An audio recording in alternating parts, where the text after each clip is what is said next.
What's up, guys? How y'all doing? Welcome to another episode of Hockey on the Spot with Brandon Marenfeld. I'm Brandon Marenfeld. Thank you for joining me today. This is episode 113 of Hockey on the Spot.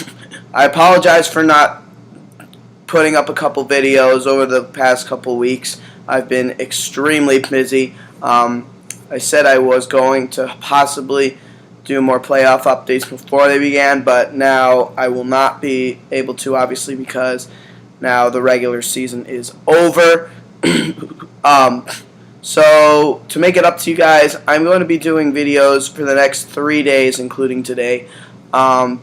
Today, we're going to just talk about my playoff surprises for this year. And then the next 2 days, one day, I'll talk about a preview of the Eastern Conference playoffs, and then the last day I'll talk about a preview of the Western Conference playoffs. But that's pretty much the intro to this video. Let's get down to the video itself. Regular season hockey is over. Hard to believe. It seems like not too long ago that the season began. When I last left you guys, only 2 teams had clinched the playoffs, and that were the Boston Bruins, who also clinched the President's Trophy. Congratulations to them. And the St. Louis Blues, who dipped all the way from first place in the West to third because of a 6-game losing streak to end the season. That was rather surprising, but hopefully they could shrug that off come playoff time, because I still believe this is a top Stanley Cup contender. Now we have 16 teams in the playoffs. For the Eastern Conference, we have the Pittsburgh Penguins in second, the Tampa Bay Lightning in third, the Montreal Canadiens in fourth, the New York Rangers in fifth, the Philadelphia Flyers in sixth, the Columbus Blue Jackets in seventh. Congratulations to the Blue Jackets on clinching their second Stanley Cup playoff berth. And the Detroit Red Wings, congratulations to them for clinching their 23rd straight playoff berth, or 23rd. Congratulations to them.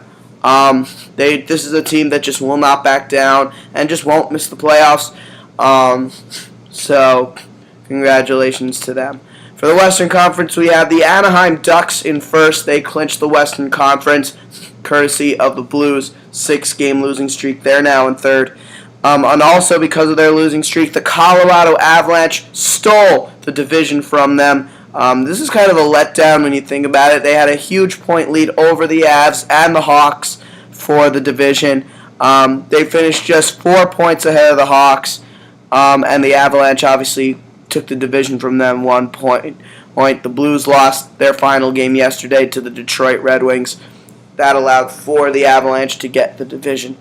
The Sharks, they are the 4th place team, the San Jose Sharks. The 5th place team is the defending Cup champs, the Chicago Blackhawks. The Los Angeles Kings are the 6th place team. The Minnesota Wild are the 7th place team. And the Dallas Stars clinched their first playoff berth for the first time since 2008.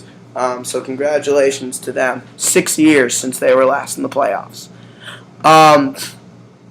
So playoff hockey is set to begin.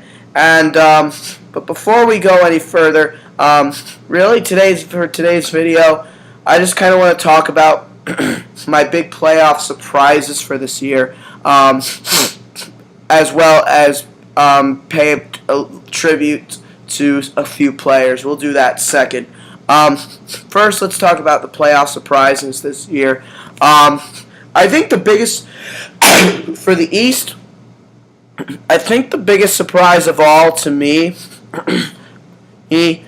considering their situation in goal going into the season, probably the Tampa Bay Lightning. They had a young goaltending tandem and a slow-moving defense going into the season. We didn't know how well they were going to do, but they've proven themselves very well. I've always seen them as a future playoff team. They have that great offense of theirs. They brought in Val Filppula to solidify their offense with the departure of Vincent Lecavalier. Filppula's filled that role very nicely. He's had a career year, to me, at least. And then, obviously, the big surprise for Tampa in the season was trading their longtime franchise, one of their franchise players, Marty St. Louis, to the New York Rangers in exchange for Ryan Callahan and a few picks. And Ryan Callahan, probably just a rental player, but he has just been phenomenal ever since he's come over. He's really steadied the offense also, and his hard work ethic has been a big boost for them. The big concern, obviously, for the Lightning, Ben Bishop, who is the goaltender that really was the reason they got into the playoffs this year and probably the team's overall star this season, is out, and it's really unknown whether he's going to be able to come back from the playoffs or not. They have now called up Kristers Gudlevskis, a Latvian goaltender, who played well in his NHL debut. They also have Anders Lindback. He played well the other night. Those two will battle for the starting position in the playoffs until Bishop comes back. And hopefully Bishop can get back because the Lightning will definitely need their star player for the playoffs. Another big surprise for me, the fact that only one Canadian team is in the playoffs this year. Hard to believe that the Montreal Canadiens are the only Canadian team. The Toronto Maple Leafs, they looked like they were guaranteed for a playoff spot, and everyone predicted them to make the playoffs, including myself. And they were in playoff positioning for a while. They were as high as 4th place, but then a costly 8-game losing streak just tore their season right apart, and they finished in 12th place. What does this mean for the Toronto Maple Leafs and their management? That means change has to be made, and quite possibly Randy Carlyle may have to be the guy out. The defense was just absolutely terrible this year. When they controlled the puck, they were one of the deadliest teams in the league, and Phil Kessel and James Van Riemsdyk were one of the deadliest duos in the league. Without the puck, though, they were just an absolute mess, and it was their play without the puck plus their penalty killing that really just screwed them over in the end. So, tough break for the Leafs. Also, the Ottawa Senators. A lot of people thought they were going to be a playoff team this year, including myself, because of the addition of Bobby Ryan and Clark MacArthur. Their offense looked solidified. They looked like a star team right there, and they looked like a team that was going to be a powerhouse. But the big problem for Paul McLean's team was turnovers this year, and that was something they could not get fixed. What does this mean for Ottawa Senators management? I think for them it's a bit of a different situation from the Leafs. I don't think we're going to see anybody get moved out of Ottawa. I think Paul McLean will get another year to prove himself. I don't really think it was his fault. I think Paul McLean, former coach of the year, he'll be back in Ottawa next year, as will Brian Murray, the GM. They're just going to need to fix their turnover problem. And also, the fact that they gave up so many shots a game, Craig Anderson and Robin Leonard, their future starter, could not get it done on their own. So, they just need to hopefully get that problem fixed for next season. Maybe get somebody who is good with puck possession. My other big surprise as far as playoff misses are concerned, and probably the biggest surprise of all for me, the Washington Capitals. You know, year in and year out, we've seen this team get in with superstar offense. Their offense alone has carried them throughout the years. Alex Ovechkin coming up with another 50-goal season, 51 goals. He'll win the Rocket Richard Trophy. He had a big comeback year from the last couple seasons, for sure. So congratulations to him. But obviously, this is a guy who wants to get his name on the cup. What does this mean for the Capitals? Well, we could possibly see the departure of Adam Oates. That's definitely possible. Or he could get another season, which we'll see which way they go. And Ovechkin, he may not want to stay in Washington if this trend continues. I'm sure he'll be back in Washington next year. But eventually, you're going to have to think about trading your star player to get more depth. That sometimes does come down to that. It does come down to that sometimes. So, we'll see what happens. Ovechkin, obviously, if he desperately wants to win a cup, he may have to go do it elsewhere. Because it doesn't look like it's going to get done anytime soon. And then obviously you have this wouldn't be a conversation without talking about the New Jersey Devils. The Devils, I did not think they were going to be in the playoffs from day one, but a lot of people did. I think really the big surprise here was that they finished better than they did last year. A lot of people thought with the departure of Ilya Kovalchuk that they were just going to be an absolute mess this year and be like last place in the division. But I knew right away that that wasn't going to be the case. I didn't think the Devils were going to be as bad, actually. I thought they were going to be better. They actually finished pretty much where I expected them to finish, around 9th or 10th place. I thought they were going to be one of those teams that were going to battle to the end, and they did. Without a superstar, they developed a lot more chemistry with each other. They were the top penalty-killing team in the league. They were one of the top shorthanded goal-scoring teams in the league. And, believe it or not, they were one of the top power play teams in the league this year. A big surprise. Without Ilya Kovalchuk at the point, they were one of the top power play teams in the league without him. So when you think about it now, they're probably better off without him. And obviously, I think the real big surprise as far as the New Jersey Devils are concerned was Jaromir Jagr, believe it or not. The kind of season he had this year. Everybody thought that Jagr was not going to fit in well with the Devils' defensive system and that his 41 years of age was going to get to him because he didn't fit in well with the Bruins' defensive system. And so I didn't think he was going to fit in well with the Devils, but he absolutely did. He was their leading scorer this year, and he looked like the old Jaromir Jagr we used to know and love to a lesser extent. He was their leading scorer this year again, and every time he had the puck, no one could seem to get it off him. He was just brilliant for the New Jersey Devils, and you got to commend him for that. But he's 41 years old, and he's an unrestricted free agent once again. Now the big question is, does he re-sign with the New Jersey Devils, or does he go elsewhere? He is going to come back next year. He made that pretty clear. I think at first people thought this was going to be his last year, but he said he wants to come back, so you got to expect that he'll be back. But he may want to go somewhere where he has a chance to win another cup, because he does want to win a third cup before he goes. He hasn't won one in so long. So we'll see what happens, We'll see what happens. He'll find somewhere to go.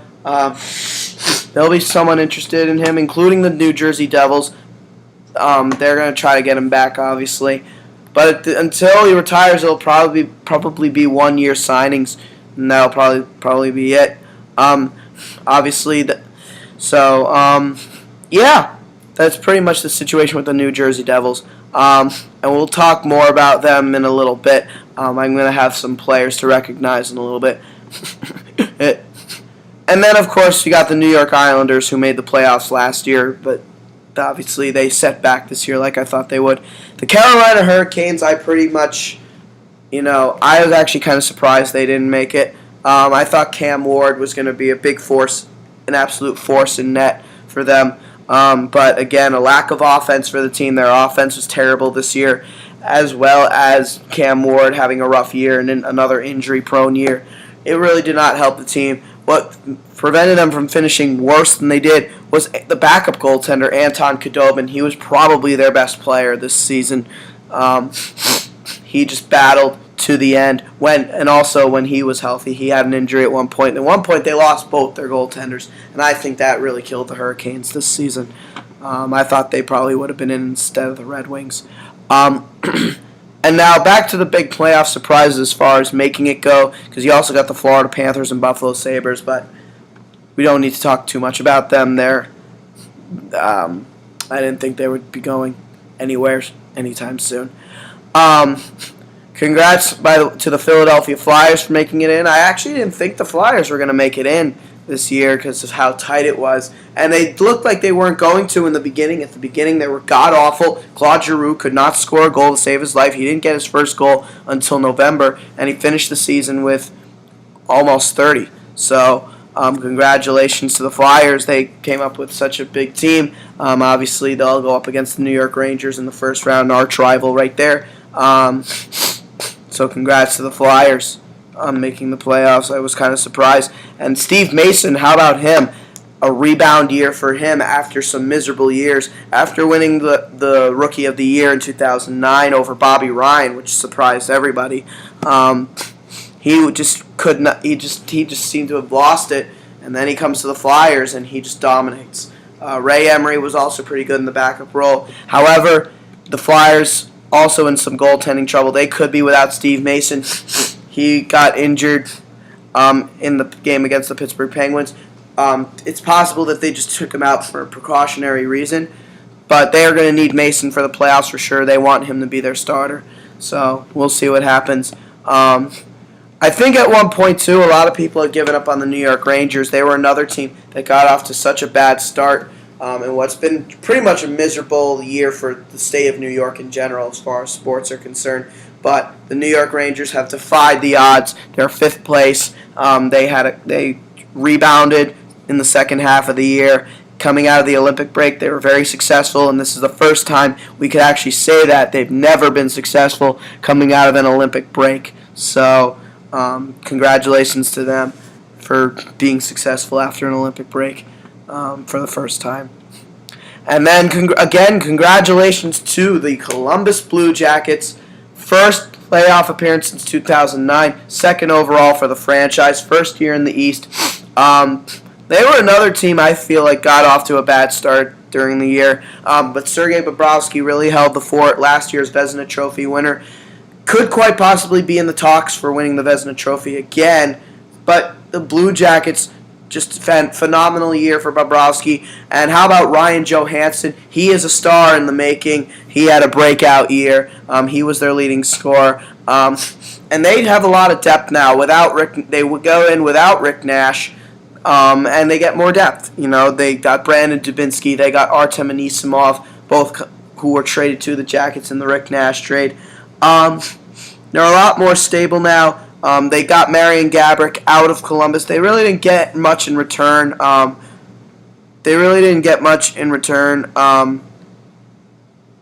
Matt Fratton was the only return in that trade. I don't think he's played much, but they haven't needed him. It's allowed for more youngsters to come up, and it's just been a great situation for them. They've been much better since trading Gaborik, and Gaborik's been much better since going to the Los Angeles Kings. We'll get to the West in a second.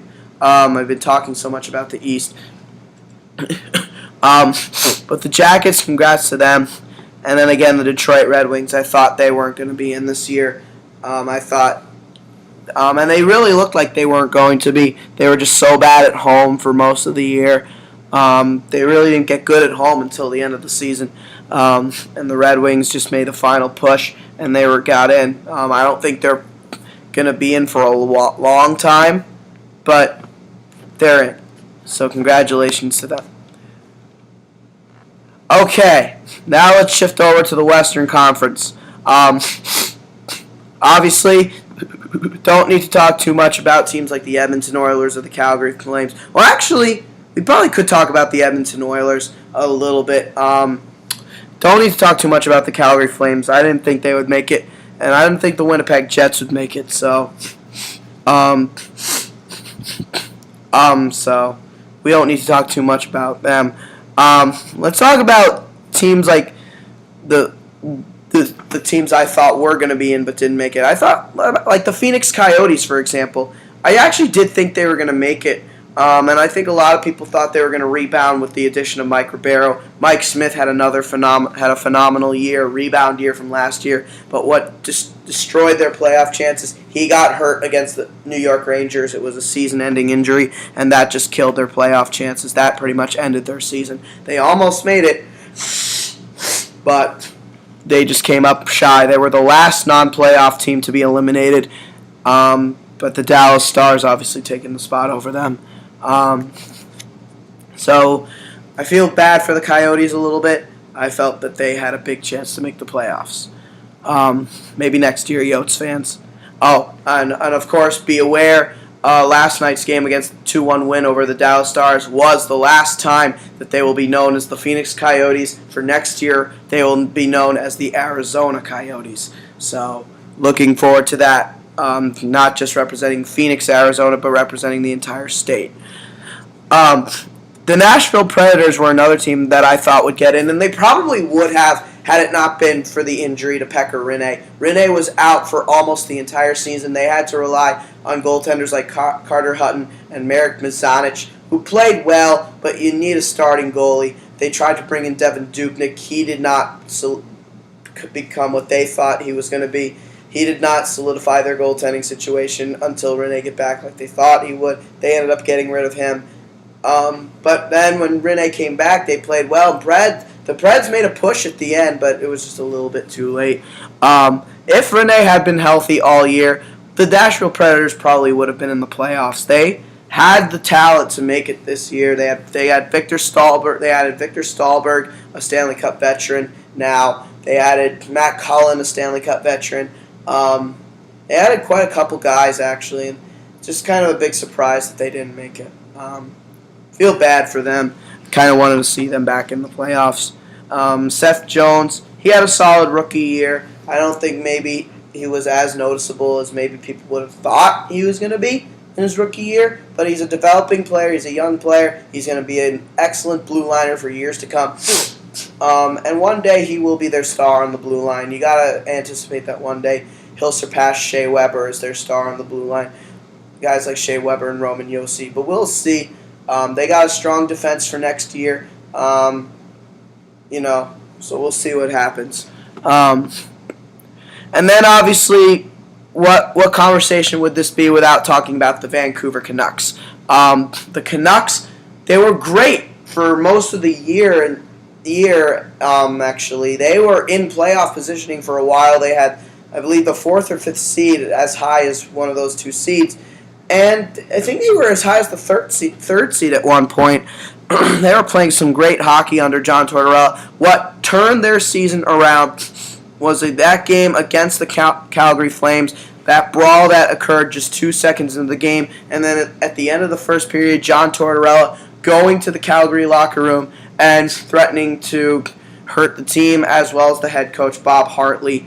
That just destroyed the Canucks season. Tortorella got a 6-game suspension where he could not be their head coach. And then when he came back, he just couldn't seem to get the team back in shape. So, it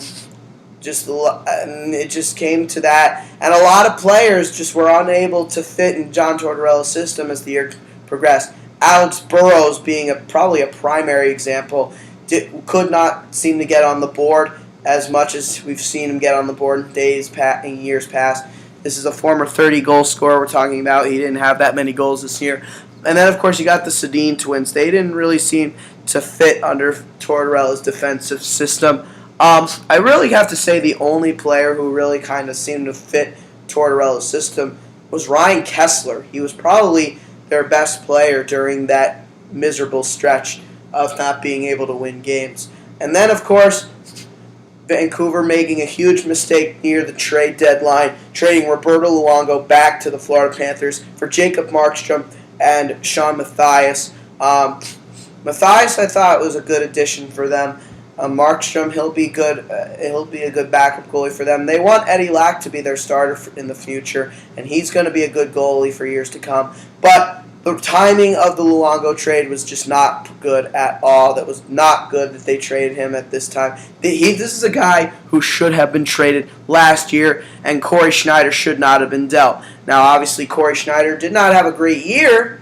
Not the kind of year he was expecting with the Devils, but it wasn't entirely his fault. Obviously, he didn't really have a strong offense in front of him. But kind of got to feel bad for the Vancouver Canucks and their fans a little bit. The timing of everything was not good. Getting rid of both of their they were expected to have one of those two goaltenders, and now they don't have either of them. So bad situation for Vancouver to be in. Just a big mistake by Mike Gillis. He is no longer the president and GM in Vancouver. He was let go. Trevor Linden is now the new general manager for the Vancouver Canucks. So welcome back to Trevor Linden in the Vancouver community. So those are my big surprises as far as playoff misses. As far as making the playoffs go,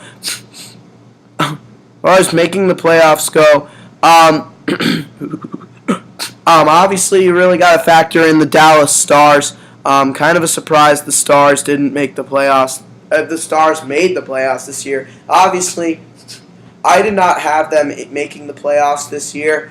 I thought I actually predicted them to miss the playoffs again, but come close. Just because of how many times they missed the playoffs, I thought that they needed a year to really learn Nil's system. For most of the year, it seemed like that way. They were not a playoff team for a lot of the season, but then they got hot after the Olympic break, and they have so much talent. They actually have good talent on their team. Tyler Seguin, how about him? What a year it's been for him. This has definitely been a career year for him. One of the top scorers in the entire National Hockey League, which is why I was a little surprised he didn't make the Canadian Olympic team, and Jamie Benn did. Because Jamie Benn was pushed to being their second best player, where Tyler Seguin was probably their best player overall. Career year for Seguin. Kind of makes the Boston Bruins look silly for getting rid of him. Now, obviously, Riley Smith turned out to be a very good addition for them, but Louis Eriksson did not. He was a huge disappointment for them this year, considering all that talent he has.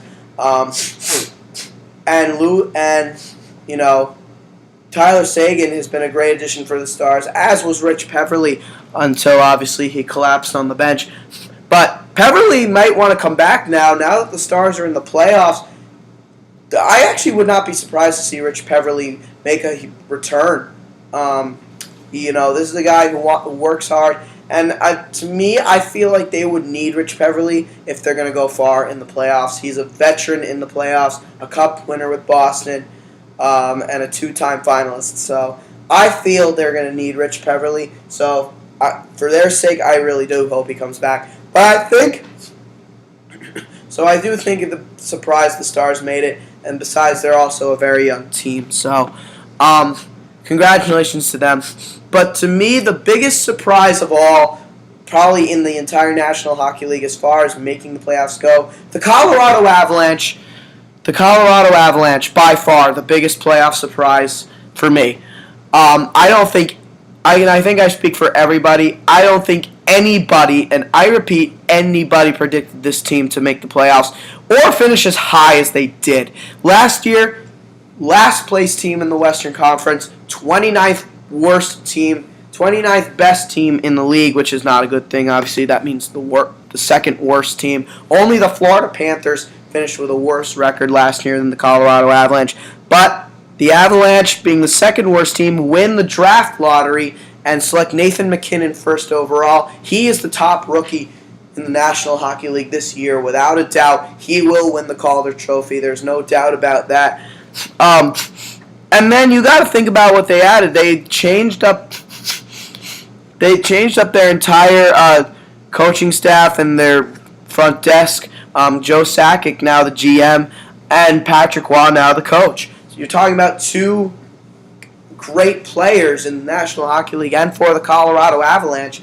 And we know the history that great players do never make great coaches. Patrick Waugh had defied all odds this year. One of the greatest goaltenders of all time, has proven to be a great first-year coach. Now, obviously, the question will be, can he continue that in the playoffs? And can he repeat that next year? That'll be something to watch for next year. And then you also got to look at that defense core. They really didn't do much else to improve their team this offseason. They got Andre Benoit from the Ottawa Senators. They made a trade with the Calgary Flames to acquire Alex Tanguay, who was good for them until his season-ending injury. He only played 16 games, but he was good in those 16 games. And Corey Sarich, who was doing well for them, but he has been out. They hope to have him back for the playoffs. They sent David Jones and Shane O'Brien to the Calgary Flames, going the other way. And obviously, Jones did not really play well this year for the Flames. But, and then really, the other moves they made were minor, too. They brought in Andre Benoit from the Senators, as I said. earlier. They brought in Nick Holden from the Columbus Blue Jackets. Nobody knew who he was except for the fact that he had only played 3 NHL games, all for the Columbus Blue Jackets. And they brought in Nate Gennin from the Anaheim Ducks, a 30-year-old who can never seem to solidify an NHL roster spot. Well, he solidified a spot this year for the first time in his career. He comes to Colorado and finally becomes a National Hockey League player, a real player, which is great news for the Avalanche, obviously. He was a huge part of their team as a shutdown defenseman this year. And Nick Holden was a big part of their offense being on defense this year. He was one of their top goal-scoring defensemen. And how about the youngster Tyson Barrie? He was arguably their star defenseman this year, and he's just a kid. He scored probably some of the biggest goals for them all year long. But now, obviously, Tyson Barrie is out with an injury, and who knows how long he'll be out. They hope to have him back for the playoffs. But that's really the big surprise for me. And that's really the question that everyone asks. How do you go from finishing last place in the Western Conference and second to last place in the league, from Central Division winners, second place in the Western Conference, and third place in the overall National Hockey League? How does that happen? Yet one of those things that you just can't answer. It's just something you can't answer. I mean, how it happens, it's really mind-boggling indeed. And it's a surprise. It really is. Nobody expected the Avalanche to make the playoffs or have as good of a team as they had, but they are a fast team, a very fast team, a young team, and again, they can score goals. They can really score goals. The problem with them, obviously, they give up a lot of shots, but that's been the other big surprise for them. How about the kind of year that Semyon Varlamov had this year? A record-setting season breaking Patrick Roy's single-season record for most wins in a Colorado uniform, the previous record being 40. Varlamov had 41 this year, which was half the games of the season. So congrats to Semyon Varlamov. We could officially say that the problems he had in December obviously were set aside, and that was a big concern for the Avalanche. There was concern that he was going to get arrested and that he would not be able to play for the rest of the year. That was a big concern for the Colorado Avalanche. And they made some other small moves as the year went on. They traded Steve Downey to the Philadelphia Flyers for Maxime Talbot. And I was kind of surprised with that at first. Downey was playing on their top line, but then I understood why they did it. He became a huge threat to the team and threatened their captain, Gabriel Landeskog, in a practice, so they had to get him off the team. And what do you know, Max Talbot has not only been a great addition for the Avalanche, but he had more points than Steve Downey this year. He has been a great addition for the Avalanche, and he defines what Patrick Roy wants in his system. He's a Stanley Cup veteran, and he's going to be a big part of their run in the playoffs. This is the guy who scores big goals in big situations, and he's a shutdown forward. He's a defensive forward, and he has a lot of talent. So also excellent in the face-off circle. So congrats to Max. And so Max Talbot falls into a great situation. Congrats to him. Just wasn't working out in Philly. And then they only made one small move at the deadline, and it's really a move more for next year. They acquire goaltender Rito Berra from the Calgary Flames in exchange for a draft pick.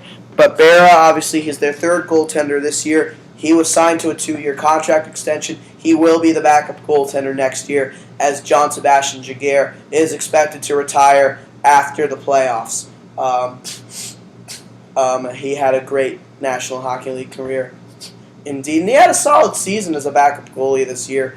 He didn't let up a lot of goals, so congrats to him.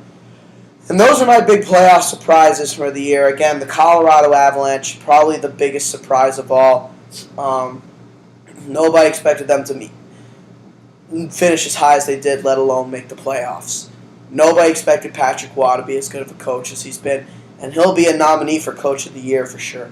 Obviously, now the big concern, though, for the Avalanche, obviously, in addition to maybe not having Tyson Barrie for the playoffs, the big question of when they'll have Matt Duchene back. He was their top scorer during the regular season this year, and the belief is that they won't have him until the first round. And you got to figure that with such a young team, even though they're the second best team in the West, and even though they're going up, and even though they're going to have home ice advantage, you got to figure that the Minnesota Wild are going to give them a run for their money. And you really got to, I really would not, believe it or not, see it as much of an upset if the Avalanche got eliminated in the first round. I think they're still a young team, and they still have a lot to learn. But if they make it past the first round, they will be rewarded with Matt Duchene. And then they'll try to sign Ryan O'Reilly and Paul Stastny during the offseason, or at least one of the two. I actually kind of hope they sign him. I think if they lost those two, their offense would be depleted. But if they do lose those two, what can you do, right? They got a lot of talent to sign over the offseason for sure. So those are my big playoff surprises. And now we come to the part of the video where I want to pay tribute to a couple of players who may have played their last NHL games, or have definitely played their last NHL games. And since we're currently on the Colorado Avalanche, a player on their team will be the first I will recognize, and that is Jean-Sebastien Giguère. There is no doubt that that last night's game against the Anaheim Ducks was his last NHL game. He was given a small tribute by the fans of Anaheim while wearing a Colorado sweater, playing, with his former teammate and long life friend Teemu Selanne, as they skated across the Honda Center ice, paying tribute to their fans. So congratulations to Jiggy. He had a great playing career.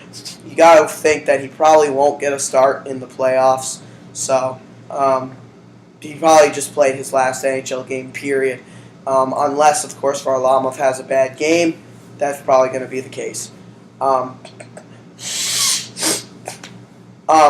So congrats to Jean-Sebastien Giguère, and good luck with whatever you do.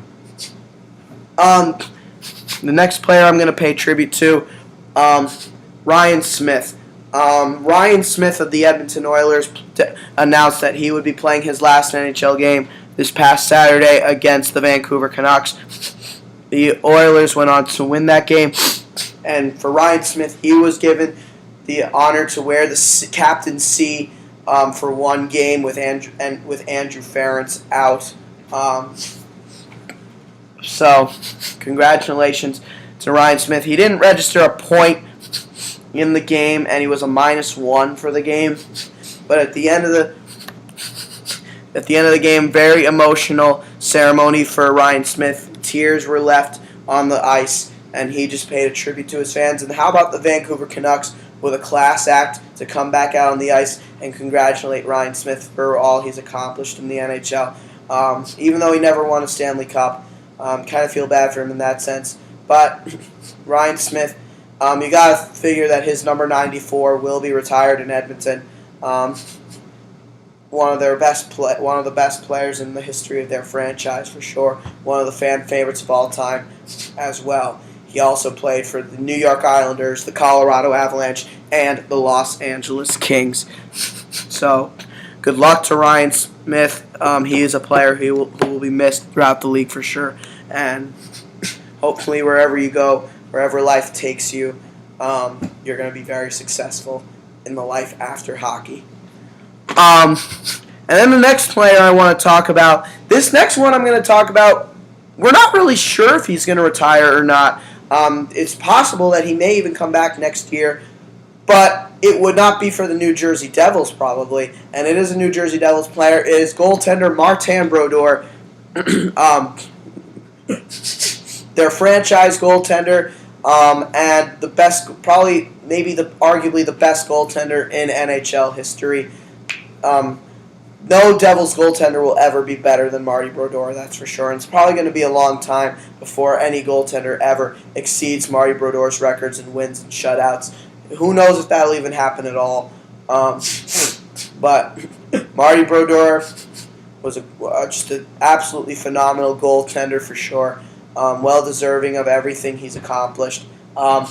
He announced that New Jersey was his home. He played, at the very least, his last game as a New Jersey Devil yesterday against the Boston Bruins, and he celebrated with a 3-2 victory. He was given a tribute by his fans. And who knows what's going to happen to Marty Brodeur? One would think that he's probably going to retire, and I think that's what he probably should do.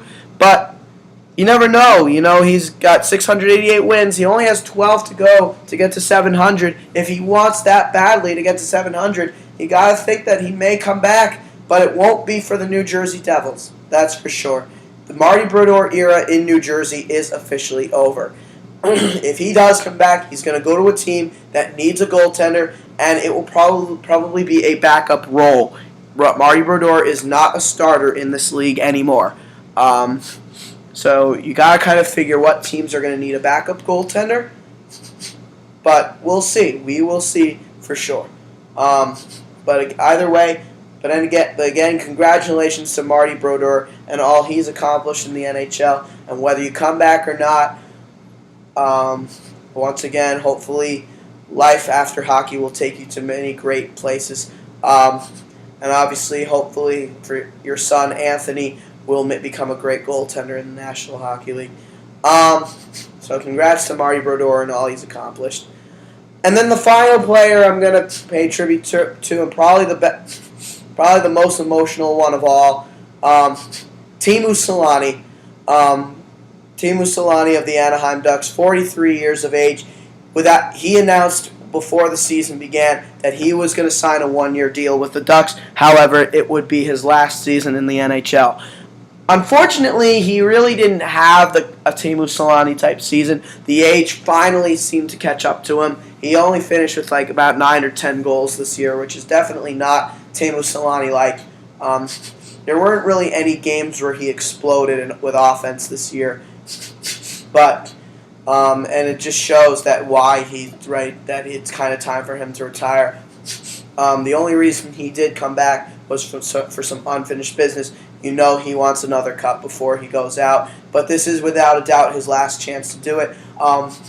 Because unlike Ryan Smith and Marty Brodeur and the Edmonton Oilers and New Jersey Devils, Teemu Selanne and the Anaheim Ducks are not only in the playoffs, but they're Pacific Division champs and they're Western Conference champs and second best team in the league, only the Boston Bruins with a better record than the Anaheim Ducks and just by 1 point.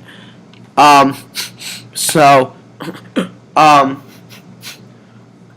Teemu, he definitely played his last regular season game. He didn't get any points in that game, but he was a +1 and he had 3 shots on goal. And he was named the first, second, and third star of the game, which has never happened before. So one would think that Teemu Selanne, that Teemu Selanne is going to be fired up for the playoffs. One would think that maybe because of how poorly he did in the regular season, you got to think that he's going to do extremely well in the playoffs. Really, because of how well he did for Team Finland. That's where his best hockey came this season, and for Team Finland, when he was the top scorer of the team and was the MVP of the entire tournament. Congrats to Teemu Selanne. On that note, he won a bronze medal this year. And again, it's shown that he's thrived in big situations this year, which makes you think that maybe he'll get it done in the playoffs. But for Teemu Selanne, last night in a 3-2 overtime victory over the Colorado Avalanche, in comeback fashion, actually they were down 2-0. Teemu Selanne played his final regular season game, and with Ryan Getzlaf getting the night off, Teemu Selanne was given the C for one night. He was the captain for one night, and he led the Ducks well in that one game. He hadn't worn the C since taking over Paul Kariya's job in 1998 when Kariya went down with that season-ending injury.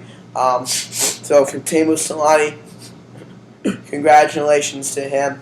It was a great honor to wear the C for sure. At the end of the game, obviously after Nick Bonino scored the overtime winner, Selanne was rewarded with hugs and cheers.